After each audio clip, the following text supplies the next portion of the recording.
Hola, corresponde que nos ocupemos del contrato de obra y del contrato de servicios en el presente capítulo 12. Estos contratos poseen un régimen jurídico común o compartido, al mismo tiempo que disposiciones específicas para cada uno de ellos, especialmente para el contrato de obra. Se trata de figuras con enorme impacto en la actividad económica. Pensemos en la construcción privada, empresas de limpieza, empresas de mantenimiento de espacios verdes, cuentapropistas, abogados, contadores, arquitectos, ingenieros, programadores, chapistas, carpinteros, entre muchos otros. Hay obras o servicios que forman parte de la cadena de comercialización de otros bienes o servicios, como podría ser el diseño y puesta en funcionamiento de una tienda online. Pero también están aquellos destinados directamente a los consumidores o usuarios, desde viviendas llave en mano hasta reparaciones de electrodomésticos. Vamos a comenzar.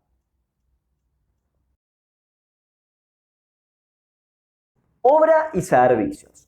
En el contrato de obra, una parte, la contratista, se obliga a realizar de manera independiente una producción material o intelectual en favor de otra, la comitente, a cambio de una retribución, aunque también podría ser gratuito o sin contraprestación.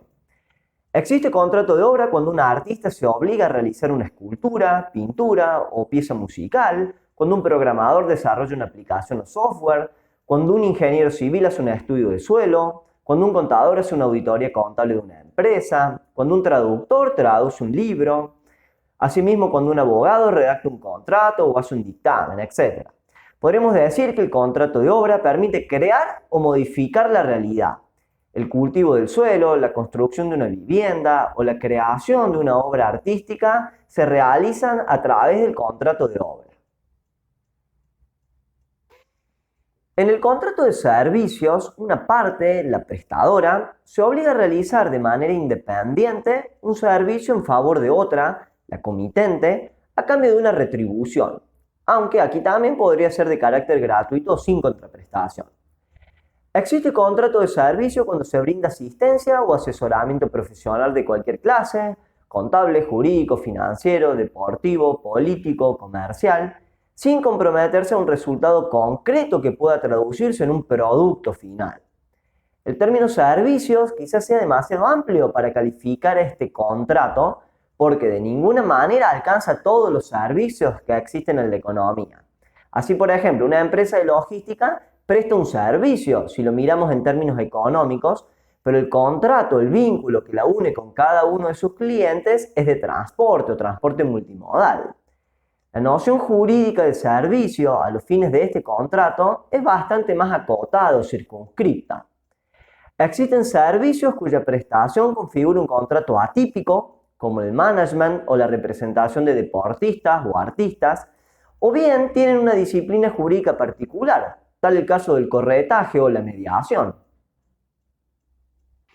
Si la ejecución de la obra o la prestación del servicio se llevan a cabo bajo relación de dependencia, como la persona especialista en programación que trabaja para una empresa de software, pues allí tendremos un contrato de trabajo sujeto al régimen intuitivo del derecho laboral. En muchas ocasiones resulta complejo identificar si estamos ante la prestación de un servicio o la realización de una obra. El criterio legal para calificar el contrato, en caso de duda, es el del medio o resultado. En efecto, es contrato de servicios cuando se conviene una prestación no sujeta al cumplimiento de resultados, sin perjuicio de que se los pretenda alcanzar. Y es contrato de obra cuando se contrata la obtención de un resultado final, un estudio de mercado, o bien susceptible de reproducción, los contenidos de un curso virtual, por ejemplo, o de entrega, como sería el diseño de un producto. En este sentido, mientras que el asesoramiento brindado por un ingeniero agrónomo en cuanto a las rotaciones de cultivos es un servicio, la siembra de ellos consiste en una obra. El problema de este criterio es que también hay servicios que prometen un resultado al comitente, pero que no son obra. Es lo que ocurre, sin ir más lejos, con la reparación de una notebook. Por lo tanto, lo que debemos intentar responder en cada caso es si el comitente quiere un producto final, sea material o inmaterial, o el desarrollo de una actividad. Cabe aclarar además que la estipulación de ciertos resultados para cuantificar la actividad desarrollada como las metas para obtener un plus por rendimiento, por ejemplo, no necesariamente califican al contrato como de obra.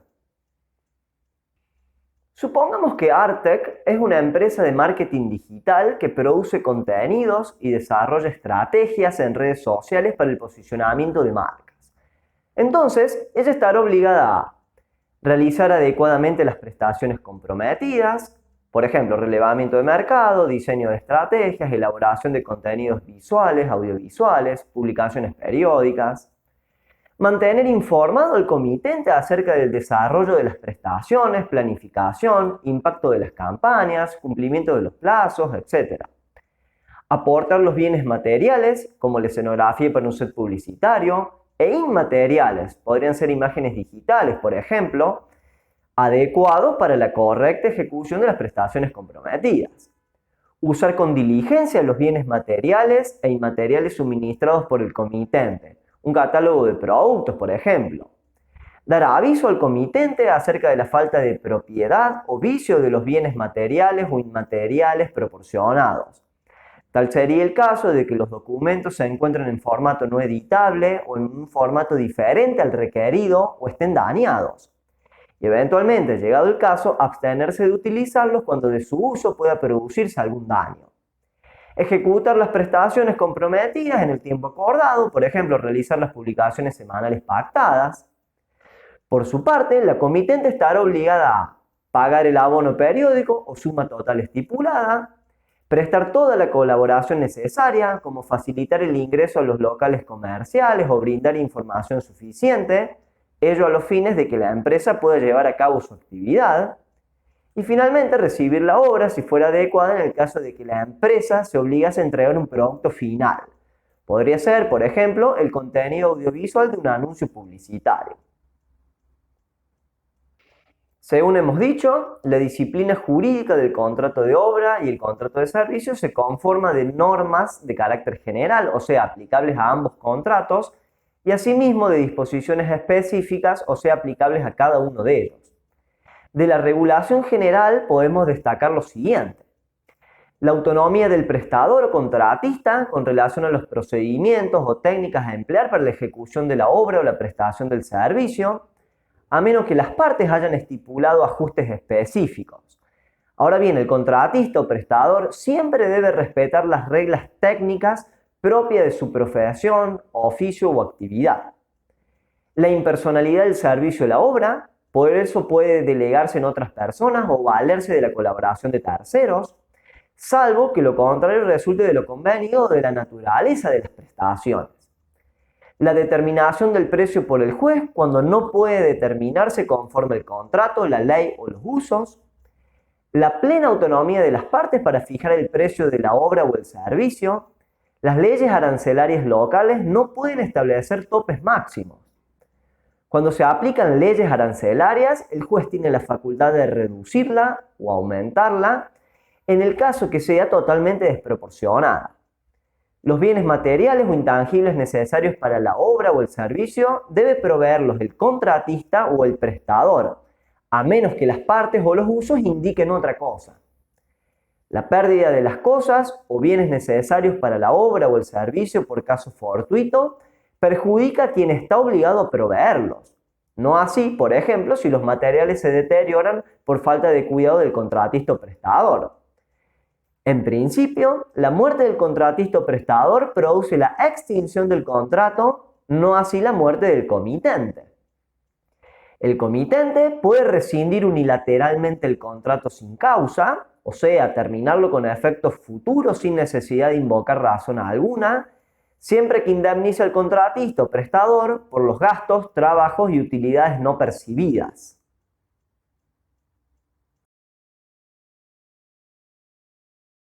Contrato de obra. Una particularidad del contrato de obra es que en algunos casos la formación del consentimiento se obtiene mediante licitación. Ello es bastante común cuando instituciones sin fines de lucro, como podría ser un club, llama a licitación para la realización de grandes obras de infraestructura.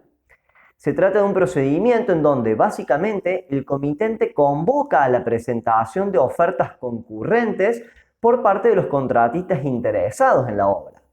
de acuerdo a las bases y condiciones estipuladas en los pliegos de licitación y adjudicándose finalmente el proyecto a quien resulte ganador conforme los criterios preestablecidos. Cabe tener en cuenta que los incumplimientos del comitente durante el procedimiento de licitación en principio dan lugar a responsabilidades de carácter precontractual. Por un lado, cabe señalar que para el contrato de obra existen por lo menos 3 sistemas de contratación según el modo de determinación de la retribución del contratista. Por ajuste alzado o precio global, en donde el precio de la obra se estipula de antemano para la totalidad de la obra. Por unidad de medida, en donde el precio se fija de antemano por pieza, esto es, dictamen, contrato, informe, estudio de mercado, o unidad de medida, metros cuadrados, kilómetros, y por costes y costas, en donde el precio se fija computando el costo de los materiales, mano de obra y demás gastos. Por otro lado, cabe puntualizar que la provisión de los bienes materiales o inmateriales puede recaer sobre el comitente o sobre el contratista. La solución que por defecto prevé el código es el sistema de ajuste alzado con provisión a cargo del contratista. El contratista debe ejecutar la obra de acuerdo al proyecto aprobado por el comitente. No puede introducirle cambios de manera unilateral. Pero en ciertas ocasiones, el contratista se ve en la necesidad de modificar el proyecto originario para cumplir adecuadamente con las reglas del arte, oficio o profesión. En un estudio de mercado, por ejemplo, incrementar la cantidad de personas encuestadas para mejorar la calidad de la muestra. Cuando se trata de modificaciones que no pudieron preverse al momento de la celebración del contrato, el contratista debe comunicarle al comitente la necesidad de variar el proyecto y su costo estimado. Si el incremento es superior al 20% del precio pactado, el comitente tiene entonces la posibilidad de rescindir unilateralmente el contrato. Se trata, como vemos, de un supuesto de rescisión unilateral con justa causa. En tal caso, el comitente debe pagar el precio proporcional a la parte de la obra que ha sido ejecutada. Cuando se trata de modificaciones que sí pudieron preverse en el proyecto de obra, el contratista debe hacerse cargo de los mayores costos. Fue su error, impericia o negligencia no calcularlos. Por fin, cabe señalar que el contratista puede hacer cambios sobre el proyecto originario en la medida que no impliquen una alteración sustancial de la obra. Siempre, obviamente, asumiendo los costos que ello implique. Cuando el contrato se extingue por imposibilidad de cumplimiento de la obra, no imputable subjetivamente a ninguna de las partes, el contratista tiene aún así derecho a percibir una compensación equitativa por el trabajo realizado. No se trata de una indemnización de daños, pues no se dan los presupuestos de la responsabilidad civil, sino que consiste en un derecho de crédito con fundamento en la equidad. El deterioro o destrucción de la obra por caso fortuito durante su ejecución habilita a cualquiera de las partes a terminar el contrato. Se trata entonces de otra hipótesis de rescisión con justa causa. En cuanto a los efectos estipulados, cabe señalar: primero, que el contratista tiene derecho al valor de los materiales provistos y a una compensación equitativa por los trabajos realizados cuando la obra se ejecuta en inmueble del comitente. No así cuando la obra se desarrolla en inmueble de un tercero, dado que el comitente no es el beneficiario directo de la obra. Segundo, que cuando se utilizan materiales defectuosos o inadecuados, o cuando el comitente se encuentra en mora en cuanto a la recepción de la obra, en realidad no son hipótesis de caso fortuito. De ahí que en el primer supuesto no se deba la retribución, mientras que en el segundo sí. Terminada la obra, el contratista procede a formalizar su entrega. Cuando se acordó o es de uso un plazo de garantía para que el comitente practique las verificaciones o pruebas correspondientes, la recepción tiene carácter provisional, o sea, no significa la aceptación de la obra. Ahora bien, el comitente podría aceptar directamente la obra renunciando así al plazo de garantía. Cuando no se acordó ni tampoco es de uso un plazo de garantía, la aceptación de la obra por el comitente libera al contratista de los vicios aparentes, o sea, los ostensibles, en la medida que ellos no comprometan la estructura o funcionalidad de la obra, como podría ser, por ejemplo, una pequeña grieta en una escultura de mármol. Con relación a los vicios o defectos ocultos, es decir, los no ostensibles, o cuando la obra entregada es de menor calidad a la prometida, la parte contratista responde conforme al régimen de la obligación de saneamiento. Por lo demás, cuando la parte comitente recepta la obra sin reservas, renuncia tácitamente a invocar demoras en los plazos de entrega y al mismo tiempo admite las variaciones en el proyecto realizadas por la parte contratista. Veamos ahora la responsabilidad por obra ruinosa o impropia para su destino. El contratista de una obra sobre un inmueble con destino de larga duración es responsable por los daños que afectan su estructura o la hacen impropia para su destino. El ejemplo más elocuente quizás es el colapso o peligro de derrumbe de la construcción, pero también quedan comprendidos otros defectos que menoscaban totalmente la funcionalidad de la obra, como si un balcón no soportara el peso de algunas personas. La responsabilidad del constructor no solamente existe con relación al comitente, sino también frente a futuros adquirentes de la obra. Con otras palabras, se trata de una responsabilidad contractual que excede los límites impuestos por el efecto relativo de los contratos. La responsabilidad es objetiva.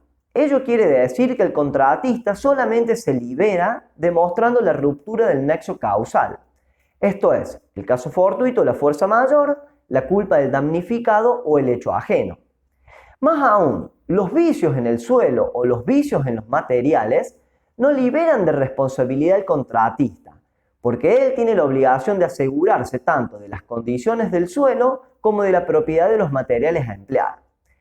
También son responsables concurrentes la empresa desarrollista que comercializa las obras, la persona que administra la ejecución de una obra ajena y las diferentes personas que intervienen en la ejecución de la obra con independencia profesional o contractual, como ser el ingeniero civil a quien se le encargó los cálculos de estructura, siempre obviamente en la medida de su actuación o participación. La ruina o impropiedad funcional debe producirse dentro de los 10 años de aceptada la obra. La responsabilidad cesa transcurrido dicho término. Es un plazo de caducidad. El plazo de prescripción es de 1 año y se computa desde que se produce el daño. Por lo demás, se tienen por no escrita, es decir, son nulas las cláusulas de limitación o eliminación de la responsabilidad por obra ruinosa o impropia para su destino.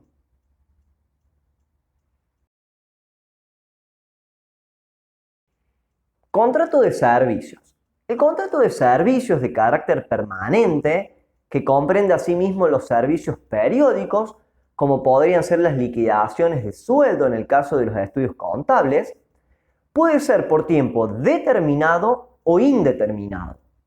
Cuando es por tiempo determinado, ninguna de las partes puede finalizar prematuramente el contrato con su simple declaración de voluntad, o sea, sin invocar justa causa, a menos que así lo permita una cláusula contractual de rescisión, que normalmente contiene además una cláusula penal para incentivar el cumplimiento del plazo o, llegado el caso, resarcir los daños por su incumplimiento. Cuando es por tiempo indeterminado, cualquiera de las partes puede rescindirlo mediante un preaviso razonable. La razonabilidad del preaviso dependerá del tipo de servicio, de la duración de la relación contractual, del momento en que se practica la rescisión, de la oferta de servicios equivalentes, entre otros elementos.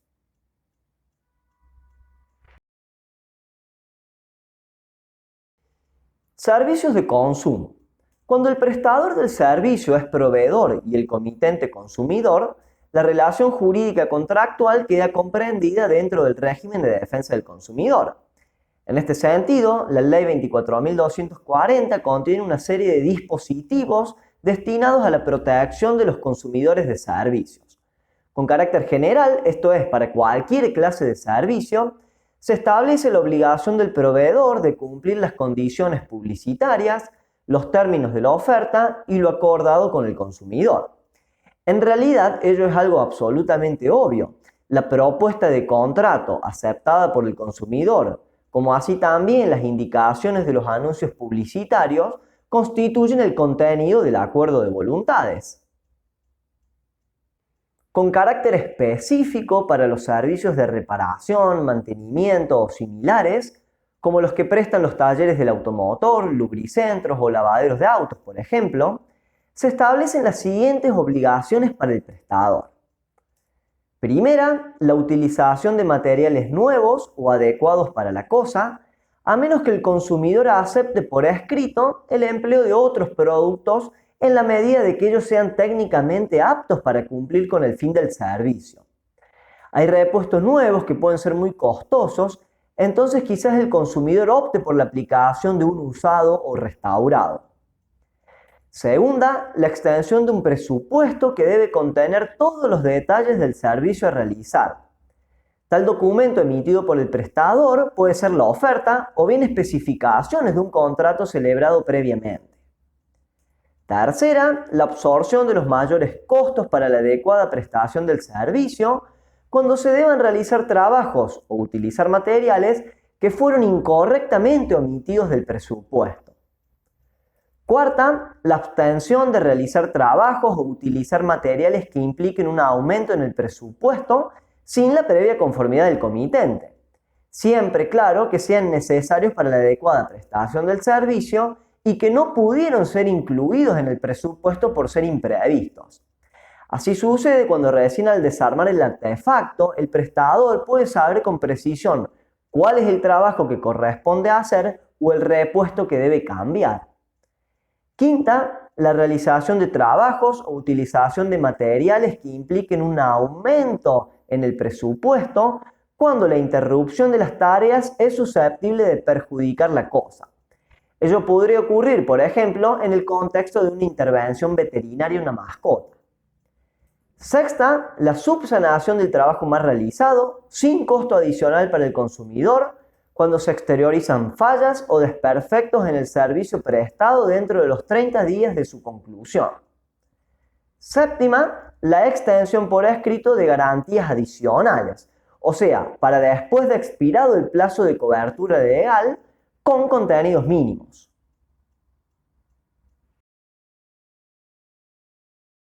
Muy bien, finalizamos de esta manera con el estudio del contrato de obra y el contrato de servicios.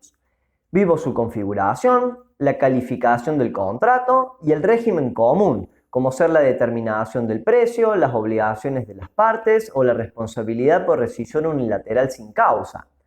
Con respecto al de obra, desarrollamos la variación en el proyecto, los sistemas de precios, la responsabilidad por ruina o impropiedad, entre otros temas. Al mismo tiempo, puntualizamos las obligaciones del proveedor y los derechos del consumidor en algunos servicios de consumo. Chao, les dejo un saludo y nos encontramos en el próximo capítulo.